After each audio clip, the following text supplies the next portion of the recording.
अब प्रश्न नंबर 9 देखिए, सीमा पर तैनात फौजी ही देश प्रेम का परिचय नहीं देते। हम सभी भी अपने दैनिक कार्यों में किसी न किसी रूप में देश प्रेम प्रकट करते हैं, जैसे सार्वजनिक संपत्ति को नुकसान न पहुंचाना, पर्यावरण संरक्षण आदि। अपने जीवन जगत से जुड़े ऐसे और कार्यों का उल्लेख कीजिए और उन पर अमल भी कीजिए।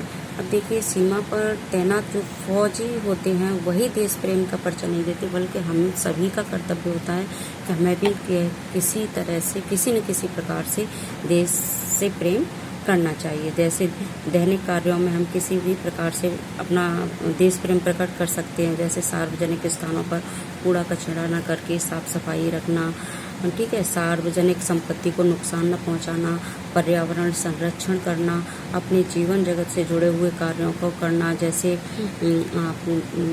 हम कहते हैं कि कोई भी दुकानदार है तो कोई भी सामान यदि आपको देता है तो वह सही तौल दे तथा सही रेट लगा कर दे, तथा डॉक्टर इंजीनियर जितने भी हैं वो अपने कर्तव्यों का पालन सही तरीके से करें। अब आप यही देख लीजिए कि विद्यार्थियों का कर्तव्य होता है शिक्षा प्राप्त करना, तो उन्हें भी अपनी ईमानदारी से अपनी शिक्षा ग्रहण करनी चाहिए। यही देश के प्रति प्रेम भावना है। अब हम देखते हैं 10 नंबर का प्रश्न। निम्नलिखित पंक्तियों में स्थानीय बोली का प्रभाव स्पष्ट दिखाई देता है। आप इन पंक्तियों को मानक हिंदी में लिखिए। अब हमें जैसे ये पान वाले की बोली में जो ये लिखा हुआ है अलग से, इसको हम मानक हिंदी में लिखेंगे। जैसे कोई ग्राहक आ गया समझो, उसको चौड़े चौखट चाहिए तो कैप्टन किधर से लाएगा, तो उसको मूर्ति वाला दे दिया, उधर दूसरा बिठा दिया। तो हम इसको मानक हिंदी जिसका हम प्रयोग करते हैं उसमें हम इसको लिख देंगे।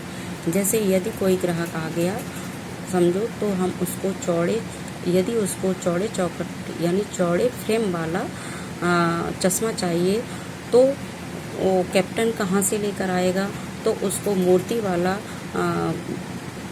वाला चश्मा उस ग्राहक को दे देता है और दूसरा मूर्ति पर लगा देता है। इस तरह से हम उसको लिख देंगे। अब देखिए 11 नंबर का प्रश्न, भाई खूब क्या आइडिया है। इस वाक्य को ध्यान में रखते हुए बताइए कि एक भाषा में दूसरी भाषा के शब्दों के आने से क्या लाभ होते हैं। तो देखिए, एक भाषा से दूसरी भाषा में शब्दों के आने से बहुत सारे लाभ होते हैं हमें। इससे भाषा का सौंदर्य बढ़ जाता है तथा इससे आपस में सहयोग का आदान प्रदान होता है, तथा नए नए शब्दों के आने से नए नए शब्दों से परिचय होता है और शब्दकोश बढ़ता जाता है। इसलिए इसके निम्नलिखित कारण हैं।